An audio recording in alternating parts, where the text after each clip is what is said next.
Mes frères et sœurs, je voudrais vous parler de ce sujet, le temps où Dieu me relève. Et on va prendre dans la Bible quelques exemples et on va comprendre ce temps où Dieu me relève. Quand? Je ne saurais pas répondre à cette question. Mais ce que je sais, c'est qu'il y a un temps où Dieu me relève. Amen. On va prendre quelques exemples. Le premier, c'est Joseph. Vous savez, Joseph, il nous est dit, je vais trop vite là. Joseph, il est vendu par ses frères, il est vendu comme esclave, il arrive comme esclave dans la maison de Potiphar. Potiphar, c'est un Égyptien. Cet homme lui confie de plus en plus de tâches, lui confie pratiquement toute la gestion de tous ses avoirs, de toute sa maison. Il lui fait une confiance totale. Et, et- et Joseph sert Potiphar et il a dans le cœur la droiture et d'être intègre devant Dieu. Et un jour, la femme de Potiphar trouve que Joseph est joli et le prend par la manche et lui dit: couche avec moi. Et lui, plutôt que de faire cette infamie à cet homme qui lui fait toute confiance et devant Dieu à être dans l'adultère, lui préfère lâcher son vêtement et il part. Et cette femme va tourner cette affaire en accusant Joseph, en faisant croire à son mari qu'il a voulu coucher avec elle, qu'elle renverse la situation, et si bien que Joseph va être jeté en prison. En prison. Et il nous est dit que en prison, l'Éternel fit avec Joseph et il étendit sur lui sa bonté. Pourquoi? Parce que l'Éternel voit les hommes intègres et droits. Et qu'ils soient en prison ou qu'ils soient ailleurs, ça n'empêche qu'il le voit. Et il le mit en faveur aux yeux du chef de la prison. Et ce qui va arriver en prison arrive à peu près de la même manière que quand c'était dans la maison de Potiphar. Petit à petit, le chef de la prison lui donne des responsabilités, lui donne à gérer des choses dans la prison. Et comme il le fait bien, eh bien petit à petit, le chef de la prison lui donne tout à gérer. Et il nous est dit que le chef de la prison ne prenait aucune connaissance de ce que Joseph avait en main parce que l'Éternel était avec lui. L'Éternel donnait de la réussite à ce qu'il faisait. Donc, Joseph est en prison, il est intègre, et il n'a pas changé devant Dieu, il est toujours intègre, mais il est en prison. Et certainement, on pourrait dire, mais Seigneur, quand est-ce que tu penseras à moi? Et il nous est dit qu'un jour, en prison, Pharaon va envoyer dans la même prison le chef des panetiers, c'est-à-dire ceux qui préparaient le pain sur la table du roi, et le chef des échansons, c'est-à-dire celui qui versait le vin dans la coupe de Pharaon. Et Pharaon, euh, ces deux personnes tombent en disgrâce et il les envoie dans la même prison où est Joseph. Alors, le temps passe et ces prisonniers, un jour, le chef des échansons a un rêve et il explique son rêve à Joseph. Et Joseph lui dit: eh bien, ce que tu as rêvé, ça veut dire que dans 3 jours, Pharaon va t'appeler et va te réhabiliter dans ton poste que tu avais. C'est une bonne nouvelle pour celui qui est en prison. Alors l'autre, le chef des panetiers, il dit: et moi aussi j'ai fait un rêve, est-ce que tu pourrais me l'expliquer? Et il explique son rêve et lui dit: oui, alors toi, ça veut dire que dans 3 jours, Pharaon va te faire sortir, mais il va te faire sortir pour te tuer. C'est un peu moins rigolo, hein? Et 3 jours après, Pharaon fait sortir les 2 hommes de la prison, les chansons, il le rétablit dans sa position, et celui qui était le panetier, eh bien, il le tue. La parole que Joseph a dite s'accomplit. Et il avait, en disant à l'échanson, le Pharaon va t'élever et va te redonner le poste que tu avais, il avait dit à l'échanson, ne m'oublie pas quand tu seras dehors, quand tu auras quitté la prison, quand tu auras retrouvé la position que tu avais avant auprès de Pharaon. Ne m'oublie pas. Mais le texte nous dit que ce n'est pas ce qui s'est passé. Joseph, un homme intègre, un homme droit dans toutes les situations, et pourtant, le chef des échansons ne pensa plus à Joseph. Il obéa. Ça dure combien, cette affaire-là? 2 ans. 2 ans de plus dans la prison. Il y en a qui ont passé quelques semaines et on le sait, hein? 2 ans de plus dans la prison. Oublié. Puis un jour, Pharaon fait un rêve. Il a fait même 2. Il appelle tous les sages de son royaume. Il dit: expliquez-moi ce rêve, et personne ne sait l'expliquer. Et tout d'un coup, les chansons lui dit: ah, mais Pharaon, euh, tu sais, quand tu m'avais jeté en prison, il y avait un jeune hébreu là. Il a expliqué nos rêves et c'est ce qui est arrivé.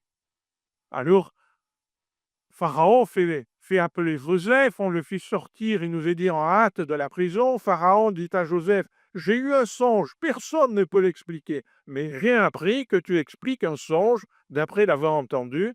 Joseph répondit à Pharaon en disant: ce n'est pas moi, c'est Dieu qui donnera une réponse favorable à Pharaon et il va lui expliquer le songe.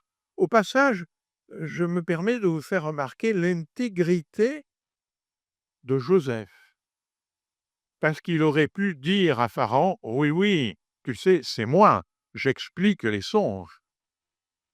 En disant comme ça, je vais prendre une position différente auprès de Pharaon. Mais Joseph est d'une intégrité totale. Il dit à Pharaon: mais non, c'est pas moi, c'est Dieu qui te donnera une réponse. Et Joseph va expliquer à Pharaon, et Pharaon va faire ce que Joseph a dit, et Pharaon va élever Joseph au poste de dignitaire du royaume d'Égypte. euh, Et il va avoir un pouvoir énorme sur tout le royaume d'Égypte. Mes frères et sœurs, l'homme oublie. Le chef des échansons a oublié Joseph pendant 2 ans dans la prison. Mais Dieu relève en son temps. Même si l'homme oublie, Dieu relève en son temps, parce qu'il voit tout et il n'oublie pas. Lui, il n'oublie pas, il relève. Un autre exemple dans la Bible, la Sunamite, vous savez, c'est cette femme qui avait dit à son mari: il y a un homme de Dieu qui passe régulièrement, on devrait faire une chambre pour lui, comme ça quand il vient, il pourrait s'y reposer, etc. Et Élisée, l'homme de Dieu, vient et du coup peut se reposer dans cette chambre. Au fur et à mesure des mois, des années qui passent, il est là. Et Élisée, il a un serviteur, il s'appelle Géasi. Et Élisée demande à son serviteur, il dit: mais cette femme a montré un empressement à notre égard formidable. Qu'est-ce qu'on pourrait lui donner pour, pour lui dire merci, pour la récompenser? Et Géasi va dire: ben, elle a tout, quoi. Mais il y a une chose qu'elle n'a pas. Elle n'a pas l'enfant. Alors, Élisée fait venir la femme et lui dit: bien voilà, l'année prochaine, à telle date, tu auras un enfant. Et c'est ce qui arrive. Et cet enfant, il va grandir, il va être bien. Et puis un jour, cet enfant va être très malade, il meurt. Cette femme va venir, je passe très rapidement, va venir chercher Élisée, et Élisée va redonner la vie à cet enfant. Il va ressusciter cet enfant. Et puis, Élisée, quelque temps après, va dire à cette femme: tu sais, il y a des temps de famine qui arrivent pendant 7 ans. Et prends ton enfant, prends tes affaires et quitte le pays. Ne sois pas dans ces temps qui arrivent. Et il nous est dit que cette femme fait ce que... 7 ans. Pendant 7 ans, ses terrains, sa maison, tout ça est laissé à l'abandon. Qu'est-ce qu'il arrive quand on passe pendant 7 ans? Si vous laissez votre maison pendant 7 ans, quelques dommages, voire quelques personnes vont s'en emparer. On pourrait se dire, 7 ans, c'est long. Elle, tout ce qu'elle avait bâti quelque part, eh bien, elle le laisse et elle part. Et puis, un jour, comme par hasard, le roi veut qu'on lui parle d'Élisée.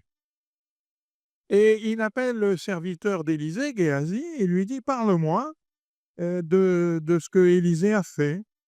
Et Géasi va raconter l'histoire de cette femme qu'on vient de survoler.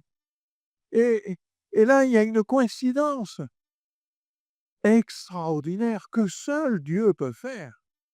Regardez ce que dit le texte.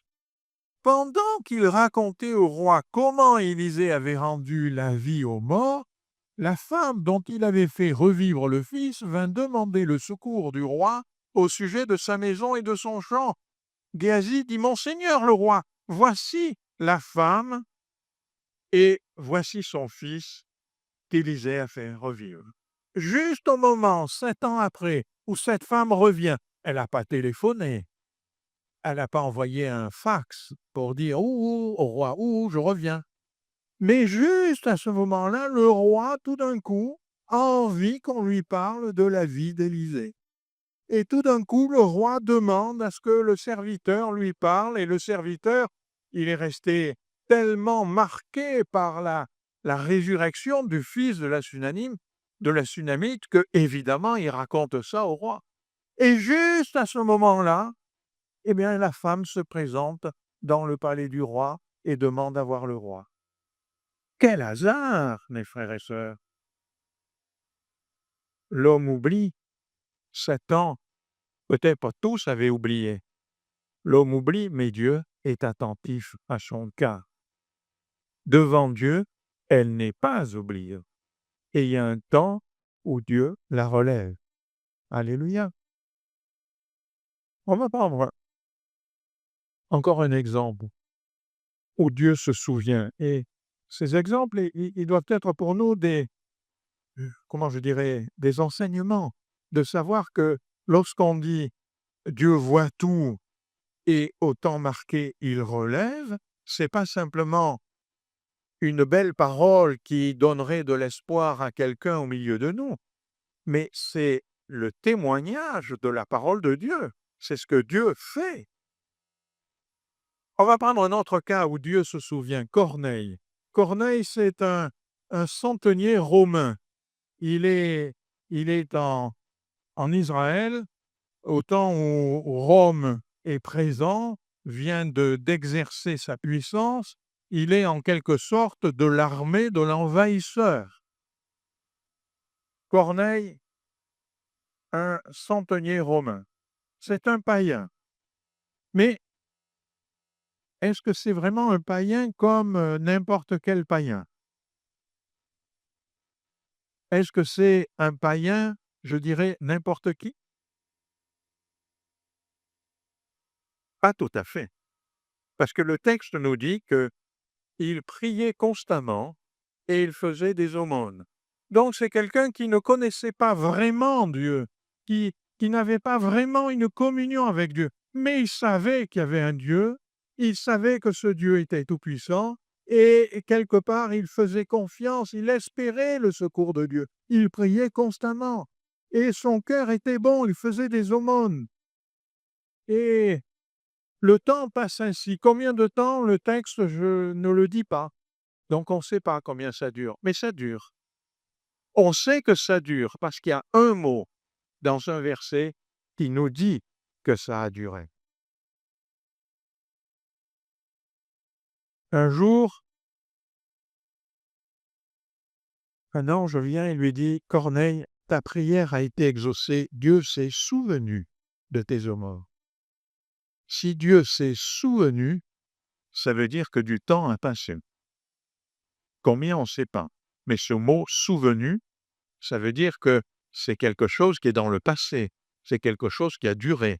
On se souvient de quelque chose qui est ancien. Alors, là, il y a une débauche de moyens. Il y a l'apôtre Pierre, qui est un apôtre merveilleux devant le Seigneur, qui est en train de méditer, qui voit une vision. Il se pose des questions sur la vision qu'il vient de voir, qui lui dit: mais vas-y. Et puis, il y a des hommes qui viennent taper à sa porte, qui lui disent: voilà, là-bas, il y a il y a un centenier, il s'appelle Corneille, il est à Césarée, il voudrait que tu viennes. Et lui, comme tout juif qui se respecte à cette époque-là, jamais il serait allé chez un païen. En plus, un Romain, en plus, à Césarée, la commandanture, je dirais, pour faire comprendre, la commandanture romaine pour toute la Palestine. Jamais il y serait allé. Il faut que le Seigneur insiste, que le Saint-Esprit insiste, et finalement, Pierre y va. Pierre annonce la parole à Corneille et à tous ceux qui sont là, et comme Pierre prononçait encore ces mots, le Saint-Esprit descendit sur tous ceux qui écoutaient la parole. Mes frères et sœurs, Corneille aurait été un homme rejeté par tout juif. À cette époque-là, tout juif aurait rejeté Corneille. Jamais ne serait allé chez Corneille. Et même l'apôtre Pierre, il a fallu que le Seigneur insiste, donne une vision, que des hommes viennent, que le Saint-Esprit lui parle pour qu'il y aille. Parce que un Romain à cette époque-là, en Israël, aucun juif ne serait allé chez Corneille. Mais si les hommes rejetaient Corneille, c'était un homme droit et intègre, Corneille. Il priait Dieu et faisait des aumônes constamment. Eh bien, Dieu honore Corneille. Et non seulement il honore, mais il honore d'une façon extraordinaire, mes frères et sœurs. Il vient en lui. Il est baptisé du Saint-Esprit. La présence de Dieu vient en lui. Ô Seigneur, quelle différence! Les hommes rejetaient Corneille. Mais toi, tu vois en lui un homme intègre et droit.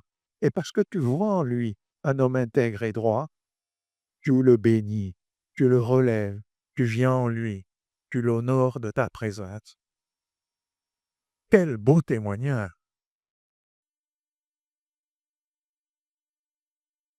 Alors, il y a le temps de Dieu. Bien sûr, on aimerait, comme Job, on aimerait savoir quand, Seigneur, quand ça arrivera. On a vu dans le cas de Joseph, il est resté 2 ans en prison. On a vu que la Sunamite, elle est restée 7 ans, puis elle revient, elle se dit, je ne sais pas dans quel état je vais retrouver mes affaires, et elle va voir le roi. Et juste à ce moment-là, le hasard fait que le roi veut qu'on lui parle. J'ai oublié de dire que le roi, il va dire, eh bien, qu'on rende à cette Sunamite tous ses biens et tous les gains qu'elle n'a pas eus pendant ces 7 ans. Elle n'a rien perdu. Waouh! La fidélité de Dieu! C'est extraordinaire, mes frères et sœurs. Alors, le temps de Dieu. Pour les 3, Dieu les a relevés en un temps bien précis. Si on regarde, on analyse le texte, on se rend compte que le temps où Dieu relève dans ces 3 cas-là, c'est le meilleur moment. C'est le meilleur moment. La femme sunamite, elle revient voir le roi, elle ne peut pas venir voir le roi à un meilleur moment. Justement, quand le roi demande à ce qu'on lui parle de cette femme. Quand Joseph, il est là, le Seigneur permet que Pharaon ait une vision et, et appelle Joseph.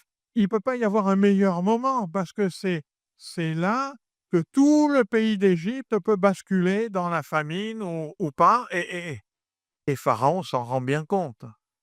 Il n'y avait pas un meilleur moment.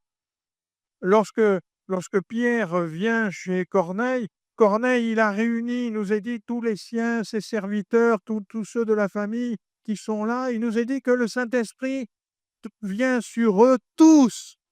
Et tous sont baptisés du Saint-Esprit. Il ne peut pas y avoir un meilleur moment. Et frères et sœurs, la parole nous dit, au temps favorable, je t'ai exaucé. Mes frères et sœurs, quand nous traversons des moments où nous avons l'impression que le ciel est fermé, que nous servons le Seigneur, mais que même il y a des tribulations et on dit, Seigneur, est-ce que tu m'as oublié? Est-ce que tout le monde m'a oublié? Mais le Seigneur attend un temps favorable que lui connaît. Il n'est pas celui qui vous oublie. Il n'est pas celui qui ne prend pas attention. Il sait qu'il va vous relever, mais il va vous relever au temps favorable que lui connaît. Et ce temps favorable, il arrive, et il arrive certainement dans nos vies. C'est pour ça que l'apôtre dit: «Ne nous lassons pas de faire le bien, car nous moissonnerons au temps convenable». Il y a un temps de Dieu. Nous, on aimerait souvent que ce soit tout de suite. On est là dans un moment où peut-être on tremble, peut-être on est chahuté par la vie, peut-être on traverse des tribulations et on dit: «Seigneur, Seigneur, maintenant fais-le». Et le Seigneur sait ce qu'il fait et il attend un temps favorable, un temps convenable. L'apôtre Pierre dira: «Humiliez-vous donc sous sa puissante main de Dieu, afin qu'il vous élève au temps convenable». C'est pas mon temps, c'est pas ton temps, c'est le temps de Dieu. Et qui sait qui est vous savez, il y a une expression aujourd'hui dans la société, en particulier en politique, on dit, «Cet homme, il devient le maître des horloges». Vous avez déjà entendu cette expression? C'est celui qui, heu, qui donne, le timing à la politique et cetera. On dit: «C'est le maître des horloges». Mais mes frères et sœurs, il y a un maître des horloges et lui, il connaît les temps et il dit: «Au temps convenable». Mais mon frère, ma sœur, t'inquiète pas, tu seras relevé, tu seras élevé. Il y a le temps de Dieu dans ta vie. Alors,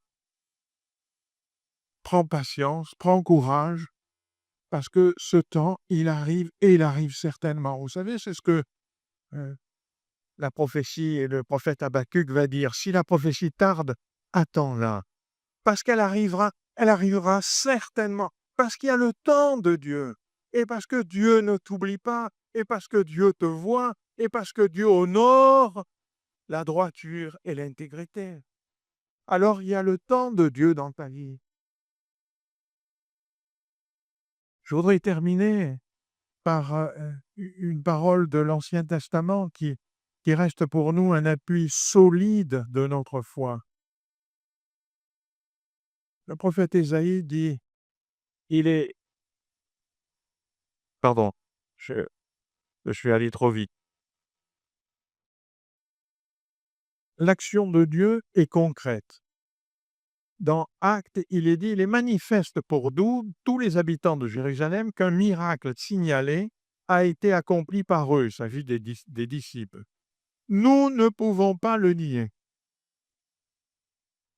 Je veux dire par là que on traverse des temps de tribulation, et puis un jour, au temps marqué, au temps convenable, Dieu nous relève.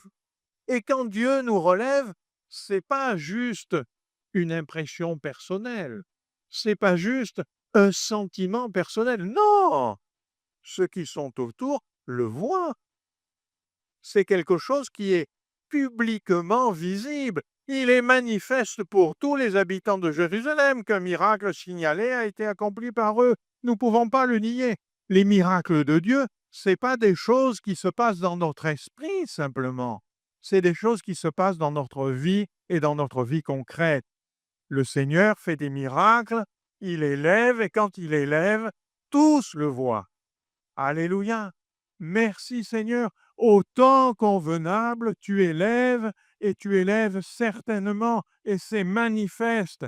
Et Dieu se souvient des siens et à ce moment-là, leur vie est changée. Si nous regardons Joseph, sa vie est changée à ce moment-là. Il devient dignitaire de l'Égypte. Il va être l'objet de la grâce de Dieu pour toute la famille, pour toute sa famille, pour ses frères, pour son père, pour toute la famille, pour le peuple d'Israël. Si nous regardons la Sunamite, eh bien, sa vie va changer. Elle va, elle va retrouver tous ses biens. Elle était partie, elle est revenue, on va dire, dépouillée, mais Dieu lui redonne tout. Si on regarde Job, dont on parlait au début, Job, il a passé des moments terribles, mais un jour, Dieu le relève.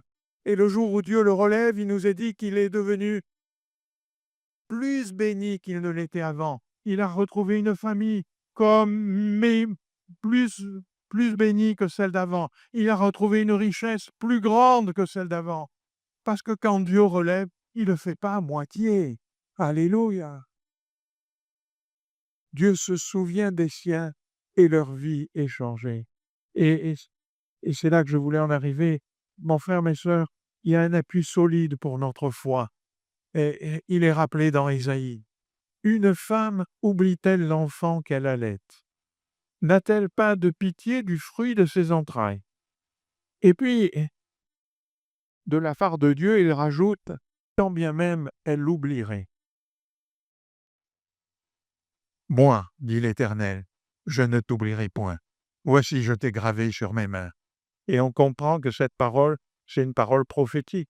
Elle nous parle du Seigneur Jésus, qui va avoir les mains percées. Je t'ai gravé sur mes mains. Mon frère, ma sœur, le Seigneur a eu les mains percées. Ses mains sont gravées. Vous savez, quand le Seigneur va se présenter dans la chambre haute où les disciples sont, il nous a dit que les portes étaient fermées, il se présente, il va dire à Thomas, Thomas, regarde mes mains. Ses mains sont gravées. Et tu es gravé dans ses mains. Je suis gravé dans ses mains. Une femme, peut-être, ça paraît invraisemblable, mais quand bien même elle oublierait son enfant, Dieu dit, moi, je ne t'oublie pas. Et au temps convenable, je te relève. Alléluia. On va prier. Et peut-être au milieu de nous ce matin, je dis peut-être, mais je suis sûr, parce que, encore certaines raisons, je suis sûr que au milieu de nous, certains avaient besoin d'entendre cette parole. Alors, on va se tenir dans la présence de Dieu. Et peut-être quelqu'un voudra ce matin dire, Seigneur, je comprends que cette parole, elle s'adresse à moi, parce que je suis dans un moment où peut-être il y a une tribulation, parce que je te sers avec droiture, intégrité, mais il n'y a rien qui se passe, parce que la tribulation, elle est là, parce que personne semble y prendre garde, parce que j'ai l'impression que le ciel est fermé. Eh bien, à toi, mon frère, ma sœur, je veux te dire de la part du Seigneur, non, le Seigneur te voit, il est celui qui relève l'homme intègre et droit. Amen. Alors ce matin, prends courage et tiens-toi devant Dieu et peut-être lève-toi à ta place et dis Seigneur, Seigneur, souviens-toi de moi. Comme Job qui disait, mais si je savais le temps, ça serait plus simple. Eh bien Seigneur, je n'ai pas besoin de savoir le temps. J'ai juste besoin de savoir que tu le fais et que tu le fais certainement. Et je veux me tenir devant toi et te dire merci Seigneur parce que tu vas le faire. Amen.